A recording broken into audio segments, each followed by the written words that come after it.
But let's get to that theory and practice, Rory, where we look at how the theory shows itself, comes alive in our practice. And Donald Winnicott, true and false self. Give us an overview of the theory first. Well, an overview of the theory is that as very little children, in fact, from babies, we develop our personalities, and depending on the kind of caregiving we receive as infants, we'll either be able to express ourselves fully and be ourselves, including, we've all, for those of us who've had children or hung around children, that sometimes, children can just kind of show out and have meltdowns and that type of thing. Or if we get the wrong messages, what can happen is we develop a false self. In other words, we develop a self other people expect us to be. And Winnicott would have said that unless we are allowed to develop the false self and fully explore who we are, then we'll always be in conflict with ourselves. We'll never really know who we are. And the people who do that and allow us to be our true selves are our caregivers. And he coined the term the good enough mother. I think contemporary therapists would call that the good enough other. Having a primary caregiver or a caregiver who allows the child to be themselves. I'm talking very small children, babies, toddlers, just allow them to be themselves. But I think what's fascinating about this theory, Ken, is how it engages in the therapy room. Because sometimes one of the greatest lessons I've learned through my 2 decades of being in practice is that the children grow up to be adults, and the adults present in the therapy room, for those of us who work with adults, and the kind of mismatches in childhood can come into the therapy room. And we may find ourselves that good enough other, having to help regulate the clients. So understanding this theory and allowing clients to show out. Sometimes we get clients who test us, who push our boundaries, and that really is them showing their true selves. Yeah, it's a fascinating bit of theory. And what interests me is how it kind of intertwines with other theories. I can't help but think of introjected values, organismic self from person-centered, and how those integrated values kind of adapt our personality and how we might show up. And that we speak about the incongruence if we're speaking about person-centered, where we've got this organismic self or this true self. I'm going to use that word here, that true self, that real self that we don't dare show because we've had messages throughout our life that say that that's not the way to show up, or we've adapted to be, as you beautifully put it, Rory, what other people's might want us to be. And so often we're going to see that within our clients. And as Carl Rogers says, the whole process of therapy and person-centered is to break through to that true self, to dare to be who you truly are. But I guess I recognize even in myself that there are parts of me that are my false self. There are ways that I will show up. And it's interesting that this starts from the early childhood, maybe before we can even recall the memories of that. It might be a little child that falls over and scratches its knee and starts crying it. And maybe the primary caregiver goes, come on, big boys, don't cry. Come on, get over this. Don't cry. And that message of coming, no, don't be that true organismic self who's going, my knee's sore, and the tears going. You got to show up differently. You got to be a big boy. And there we start that adaptation to being that false self, being the self that is maybe more acceptable to those primary caregivers, or we consider it to be that.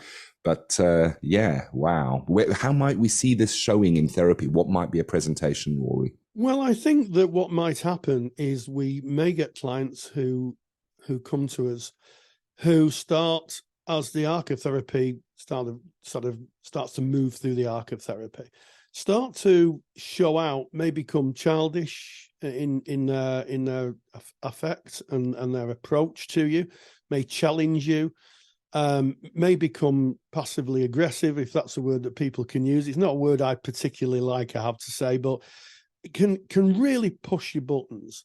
And through the years of being a therapist and a supervisor, I've had this on both ends. And also I'll talk a little bit about my own experience of being a client in therapy. And what happens is that the therapist has to be quite robust and quite strong to be able to absorb that kind of movement. It's like waves of emotion that splash over you. And that's why we ask people to have their own therapy, to be able to be strong enough to be able to manage that. And I remember when I a few years ago, I think in 2018, I turned to therapy again. And it was really interesting in a retrospect. I didn't half play out. My therapist did a flipping good job with me. And part of it was to exercise those parts of myself that probably I wasn't allowed to display as a child.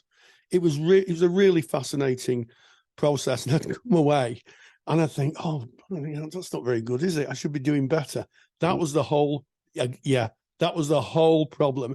Here was I walking back from my therapist thinking, should really be doing better in therapy. And I was thinking, perhaps that's the problem, Rory. Perhaps that's the issue you need to work on. And to be fair to her, she was the good enough other. She was the good enough other.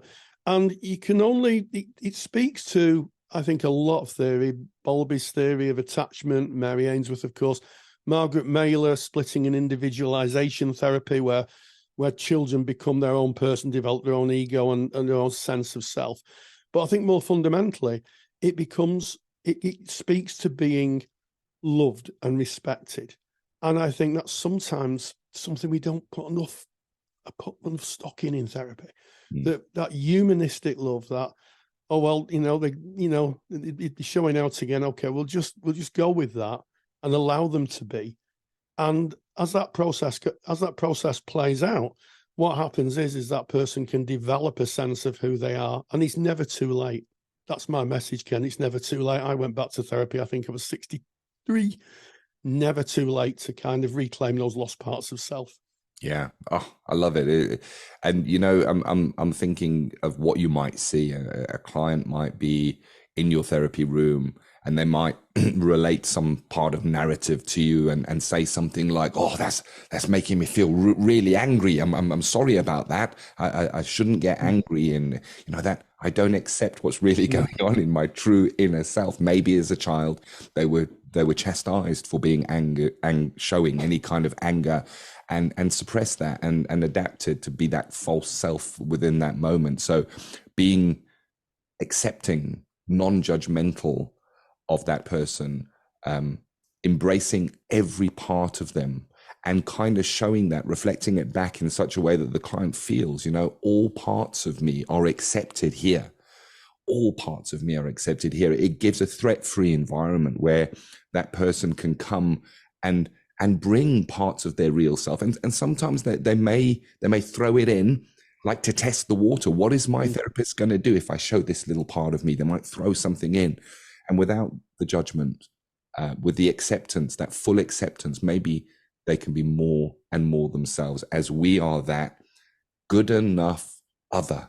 I like that, as opposed to good enough mother. I think more contemporary with other, good enough other of not criticizing, not telling a person not to, just accepting their true self. It's truly magical, I think. And it's a tough call. Yeah. Because you've got to tune into that person as a therapist. You've got to really tune into their frequency. And there are some things that we can pick up in terms of using this theory therapeutically. And one of those is separation. So if a client's going away, on a holiday break or something like that, they may struggle not wanting to leave you. And it was Winnicott himself, I think, who coined the term transitional object. So, children have teddy bears and comfort blankets, and those are really representations of the good enough other. They're symbolic little things that people carry to literally hold on to that piece of the caregiver.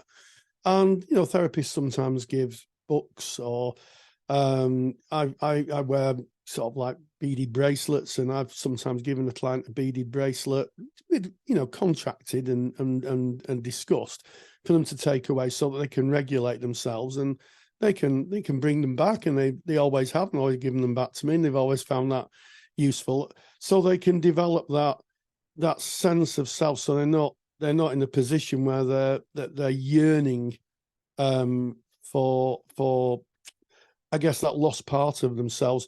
And I think the other thing it shows up in the therapy room is that sometimes clients may give you a really, really hard time. I've had clients who've given me a really, really hard time. And I often think that's possibly a good sign, because it means that they're actually being who they are. You created a condition where they can do that.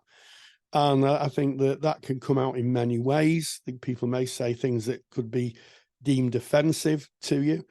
I personally think that it means that they're exercising their true selves, and they're able to kind of be all of them. I mean, there's a difference between saying offensive things and being offensive to you, but just pushing the boundaries a bit always says that they're exploring that part of themselves. So therapists have to be, excuse me, pretty robust, I think, Ken. I think that's a big message here. And you kind of started this by mentioning, oh, that's one of the reasons you're going to your own therapy, so you can look at your own stuff. And when we look to transference, counter-transference, that from our pasts as therapists, when that client is acting in that way that may be uncomfortable for us, how are we with that? And does it kind of key into our past stuff? Does it maybe rub against maybe parts of our false self, as it were, to bring the theory full circle? And we need to know ourselves. And that's part of personal development and ongoing therapy. And you mentioned, Rory, after many years of being a therapist, you dipped your toe back into therapy. Something came up for you. And that is a strength. That is a great strength. There's some modalities, of course, that will require you to remain in therapy for the entirety of your practice. Why? Because it's in service of our clients, because the better we know ourselves, the more we can be there as our true selves, fully accepting of that person, of who they are, without being triggered or having emotions come up for us. There's a super duper handout for this, of course. You can get Rory's super duper handout, Donald Winnicott, True and False Self. It's a nice, easy 1-byte PDF download, and it's free. When I say 1 byte, it's something you can read really quickly, so you're not going to be going through pages and pages to understand this theory. It's beautifully, elegantly written out. You can get that by going to our website, which is counselingtutor.com. Highly recommended. If you're a listener to this podcast and you haven't visited our website, go and take a look. It is jam-packed full of resources. In the top menu bar, you'll find the podcast tab. Navigate to 250. That's today's episode right there on the page. All the show notes of what we've spoken about today, links that kind of deepen the topics and understanding that we've been speaking about, and you can get your Donald Winnicott True and False Self download, super duper download from that page. So there it is.